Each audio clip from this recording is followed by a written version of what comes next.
Cette célébration fait une place de choix à la parole éternelle, lumière qui éclaire l'événement, lumière qui nourrit notre prière, soutient notre espérance et atténue notre peine.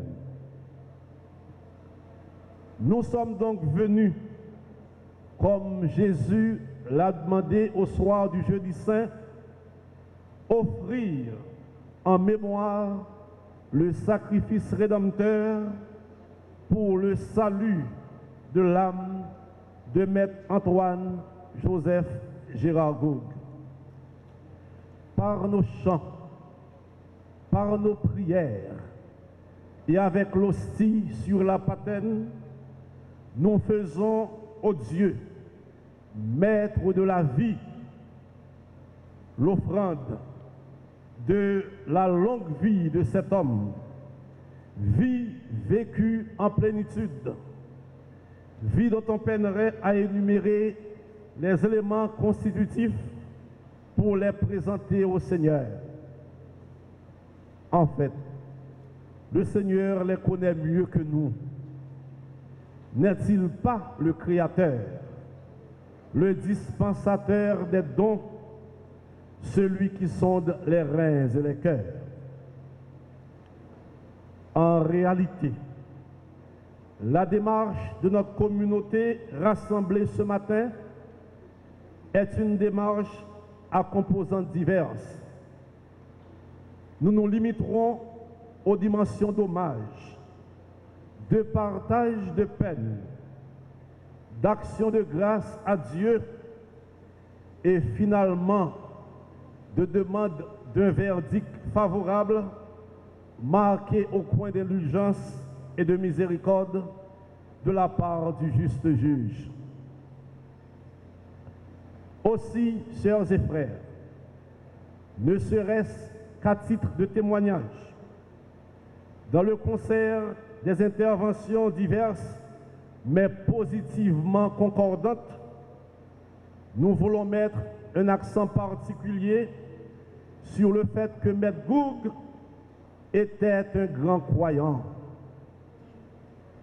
Il est important de l'affirmer pour comprendre qu'être porteur de nombreux qualificatifs élogieux n'incite pas automatiquement le bénéficiaire à s'affranchir par suffisance de la dimension religieuse de son être d'homme. L'avocat compétent, le professeur polyvalent, le citoyen intègre et intégral, le patriote convaincu et incorruptible, le doctrinaire éclairé, le défenseur solide et persévérant des droits humains, le captivant orateur au langage précis, servi par un verbe fluide, voilà un portrait succinct et partiel de l'homme. On pouvait ne pas l'aimer ou admirer unanimement parce que, comme tout humain, il avait aussi des faiblesses et des limites. Il était cependant difficile de ne pas lui accorder du respect. Se sachant d'ailleurs imparfait, Maître Goug savait faire état de sa croyance en Dieu, qui pouvait par grâce l'aider toujours à s'améliorer dans l'accomplissement de ses devoirs et la fidélité à ses engagements.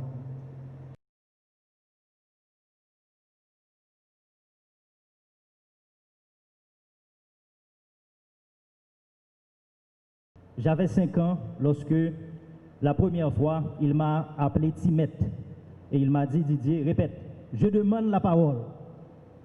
Je demande la parole. C'était sa façon de parler avec moi, c'était sa façon de lui témoigner son affection. Papy avait plusieurs amours dans sa vie. Son premier amour et le rôle qu'il prenait le plus au sérieux, c'était son rôle d'éducateur. Il a été un éducateur toute sa vie et il était dévoué à cette cause de l'éducation. Il a lutté pour que l'origine, la classe d'appartenance n'était pas le facteur clé pour qu'un jeune Haïtien et que tous les Haïtiens, quelle que soit votre origine, si vous aviez l'éducation, vous pourriez accéder et arriver à changer votre vie. C'était son premier chapeau. Son deuxième amour, c'était l'amour de la patrie que vous connaissez tous. Papi G respirait Haïti. Il respirait ce pays et il nous a inculqué à tous et à tous les membres de la famille et à tous ses petits-enfants cet amour de ce pays, cet attachement inconditionnel à cette patrie. Papi G avait un amour particulier pour ses 4 filles, Patricia, Carole, Claudine et Marina. Il avait une façon très différente de témoigner cet amour. Vous savez que Papi G avait perdu sa mère très très jeune, donc c'était quelqu'un de très réservé et qui n'exprimait pas ses émotions. Cependant, il a construit sa vie autour de vous, mesdames. Ce n'était pas autour de Mamipo, c'était autour de vous. Il vous a aimé, vous étiez avec lui chaque jour. Lorsque vous mangiez à l'école, lorsque nous passions du bon moment ensemble, c'était une affaire journalière. Et lorsque Claudine avait pris la décision de partir, il ne l'a jamais admis, même si il l'avait reconnu, ça l'a beaucoup manqué. Parce qu'il aimait avoir ses filles avec lui. En dernier lieu, Papi G était le mari de Mamipo, Paula, que vous connaissez. Après 68 ans de vie commune, Paula nous a laissés en 2014 et c'était vraiment le potomitan de Papi G. Si Papi G était le potomitan de la famille, Paula était son potomitan. C'était son amour, c'était toute sa vie. Et on a ressenti, et c'est la première fois que j'ai vu Papi G témoigner des émotions, c'était aux funérailles de Mamipo. Et actuellement, je veux dire merci à Papi G pour les dimanches à Thomasin. Merci pour les week-ends à Kinskoff. Merci pour les étés à Pierrepointe. Je sais que ton plus gros désir, c'était de vivre à 100 ans. Mais fais-moi confiance, aux yeux de la famille, tu as vécu 190 ans. Tu peux aujourd'hui aller en paix. Merci pour un héritage d'intégrité, un héritage d'honneur et d'avoir vécu en homme respectable et respecté. C'est un honneur et une fierté pour chacun de nous, de membres de la famille. Et ça restera toujours un honneur pour moi de dire que je suis ton petit-fils. Embrasse Mamipo de ma part. Merci. Depuis le 4 décembre, c'est à travers tous les coins et recoins d'Haïti qu'on ne tarit d'éloges à l'endroit du bâtonnier Gérard Gould, l'homme multidimensionnel, un vir bonus, un politique moderne, un conciliateur et un militant des droits de l'homme de première heure. 95 ans et 3 jours donnent une existence bien remplie. La vie de Maître Gérard Gould est un concours de circonstances et le mois de décembre semble être une prédilection. Et le 1er décembre 1925, hospitalisé le jour de son anniversaire de naissance, il s'en est allé le 4 décembre et ce 10 décembre, nous lui célébrons la vie. Le lendemain de sa mort, 5 décembre, ramène au débarquement des 3 caravelles dans la mer des Caraïbes, événement que le professeur d'histoire qu'il fut avait sans doute rendu responsable de l'un des malheurs de notre pays. Le 10 décembre, Journée internationale des droits de l'homme, rappelle son inlassable combat contre les régimes despotiques pour le respect des droits fondamentaux de la personne humaine. Licencié en droit, le jeune Gérard Gould a prêté serment comme avocat devant le tribunal de première instance de Port-au-Prince le 8 décembre 1948, précédant ainsi de 2 jours l'adoption de la Déclaration universelle des droits de l'homme par l'Assemblée générale des Nations unies le 15 décembre 2012. Pour ses noces diamant avec la profession d'avocat, il a reçu du barreau de Port-au-Prince les honneurs du jubilé. L'un des premiers criminologues haïtiens, professeur de droit pénal international, entre autres disciplines enseignées, orateur hors pair, Maître Gérard Gould s'est révélé au grand public lors du procès des timbres en 1975. Le tribun a tenu en haleine un auditoire suspendu à ses lèvres à chaque prise de parole. Maître Gérard Gould était un mémorialiste. Il reprenait à chaque circonstance les faits historiques de son temps dans un luxe de détails.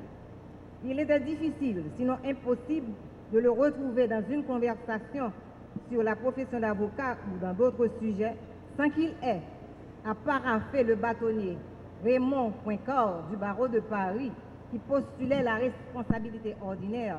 Lorsque les institutions étatiques sont dysfonctionnelles, le bâtonnier de l'ordre des avocats devient alors le personnage le plus important de la République, ayant mission de veiller au respect de la loi. Le bâtonnier Gérard Gourgue citait constamment les légers Cauvin et François Luxembourg Cauvin, et dans une certaine mesure, le bâtonnier Sténio Vincent. Dans les échanges à bâton rompu, il ne faisait pas économie de ces clichés. Qui est qui fait quoi? Et qui fait quoi pour qui? On entendait souvent dans des incantations du genre « vivre est à Dieu, survivre est de pouvoir faire face aux voyous ». Homme politique moderne, grand rhétoriqueur, croyant viscéralement au pouvoir des mots, M. Gérard Gourgue marqua ostensiblement son parcours politique par sa démission du CNG après 1 mois et demi en mars 1986. Sa candidature à la présidence de la République d'Haïti en 1987, dont les élections ont été interrompues après l'investissement des ordres de sauvetage du centre de vote de la Ruelle Vaillant, faisant plusieurs morts et surtout par le prêt de son effigie à la classe politique en 2001. Et lorsque le régime au pouvoir s'avisa de le poursuivre pour usurpation de titre, le stentor lâcha « On n'arrête pas un symbole ». Le provisoire aurait été également imminent à la vie de l'homme.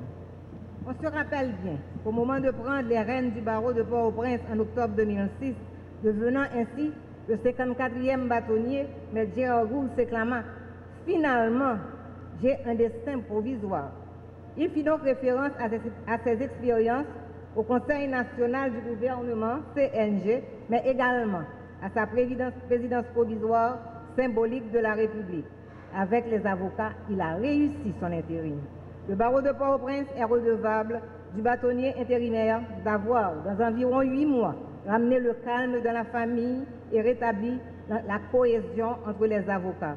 Sa haute personnalité lui a donc valu l'organisation, sans heurts, des élections du juin 2007 et l'installation immédiate des nouveaux dirigeants de l'ordre dans leurs fonctions. Il a donc aussi évité au barreau l'éclatement qui le guettait.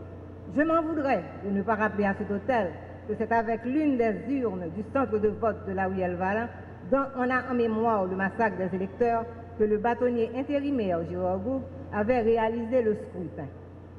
Chacun de nous, à coup sûr, se souvient à cette célébration du bonheur, de la joie, du réconfort que M. Gérard Gourgue a apporté dans sa vie, à un moment ou à un autre, à l'occasion d'un entretien privé ou d'une communication publique. Le barreau de Port-au-Prince n'avait pas heureusement attendu cet instant ultime pour lui témoigner sa gratitude. En effet, le 15 décembre 2012, à la salle franque de l'hôtel Montana, je me rappelle que le bâtonnier Gérard Gourgue était du nombre des avocats qui comptaient un demi-siècle et plus de vie professionnelle à recevoir les honneurs du jubilé. Une cérémonie rééditée par le bâtonnier Carlos Hercule après 85. Le 19 mai 2015, à la clôture des manifestations commémoratives de la Saint-Yves, patron des avocats, le bâtonnier Gérard Gourgue a été élevé au grade d'officier de l'ordre de mérite juridique professionnel et a donc reçu à l'occasion une réplique du bâton du Saint-Nicolas, symbole du pouvoir du bâtonnier en exercice.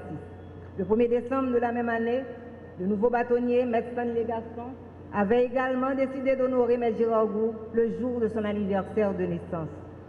Le bâtonnier Gérard Gourgue ne s'en ira pas en paix si je me garde d'embaucher sa trompette de militant des droits de l'homme pour renouveler au président de la République, M. Jovenel Moïse, la formation de la commission d'enquête internationale indépendante devant supporter l'instruction conduite par le juge Renaud Régis, qui jusqu'à présent ne dispose pas de la logistique sollicitée depuis 2 mois. Pour mener à bien l'instruction, Maître Gourgue n'accepterait jamais que l'assassinat du bâtonnier Montferrier d'Orval reste impuni. Le bâtonnier Gérard Gourgue ne s'en ira pas en paix si je me garde de dire au président de la République d'arrêter la fabrication des décrets-lois. Le bâtonnier Gérard Gou ne s'en ira pas en paix si je me garde de dire au président de la République que le décret portant création, organisation et fonctionnement de l'Agence nationale d'intelligence, ANI, et le décret pour le renforcement de la sécurité publique sont des décrets tyranniques et liberticides que la société haïtienne a l'obligation légitime de rejeter et comme de fait les rejette. Le bâtonnier Gérard Gou ne s'en ira pas en paix si je me garde de dire au président de la République que son projet d'une nouvelle constitution est une atteinte grave à l'ordre démocratique, une usurpation illégitime de pouvoir constituant, une exception exorbitante des pouvoirs qui lui sont conférés par la loi mère. Par conséquent, un reniement de son serment constitutionnel. L'autre disait, et je cite, « Tout pouvoir est éphémère. On acquiert, on en profite, on le perd finalement. » Famille éplorée, mesdames, messieurs, tous en vos rangs, grades, qualités et fonctions. Aujourd'hui, c'est l'apothéose de toute une vie. Le bâtonnier Gérard Gou est définitivement entré dans la légende. Sa flamme rayonne déjà de fierté le visage de nos jeunes esprits. Bâtonnier Gérard Gou, merci. Merci d'avoir été ce professionnel au parcours sans faute. Merci d'avoir été cet avocat que la nation haïtienne reconnaît comme un modèle achevé de conviction et de courage, ce défenseur des plus vulnérables. Vous avez combattu le bon combat. Allez en paix, bonne traversée. Le Seigneur vous attend déjà les bras ouverts. Merci. Le doyen qui a porté sur les fonds baptismaux le mouvement organisé des droits de l'homme en Haïti a rendu l'âme. Ce 10 décembre, marquant la journée internationale des droits de l'homme, revêt dans ce contexte une signification particulière. En ce jour où le monde célèbre la Déclaration universelle des droits de l'homme, l'État haïtien se souvient de la contribution substantielle de Maître Gérard Gou dans l'instauration de notre pays de ce triptyque fondateur des sociétés modernes qu'est démocratie, État de droit et droits de l'homme. Le bâtonnier Gou, ancien dirigeant de cette organisation pionnière dénommée la Ligue haïtienne des droits humains, était un patriote convaincu, doté d'un sens élevé de l'État. Son combat pour les libertés et les droits fondamentaux témoigne de son attachement à la tolérance et à l'altérité. Ce ticône aux multiples chapeaux était également un professeur émérite qui a formé plusieurs générations d'enfants, d'avocats, de juges et d'autres professionnels du droit. Son attachement à l'éducation et à la formation des jeunes traduit l'idéal de progrès qui a toujours guidé son existence. Il était convaincu que la connaissance n'est rien si elle n'est pas partagée. Pourquoi? Il a passé sa vie à en distribuer pour une société de science et de conscience. Un homme de cet acabit mérite de rester vivant dans les mémoires de toutes les Haïtiennes et de tous les Haïtiens en quête de modèle. Dans les yeux devant toi, splendeur et majesté, par l'infiniment grand, l'infiniment petit, et par le firmament, ton manteau étoilé, et par là-dessous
En toute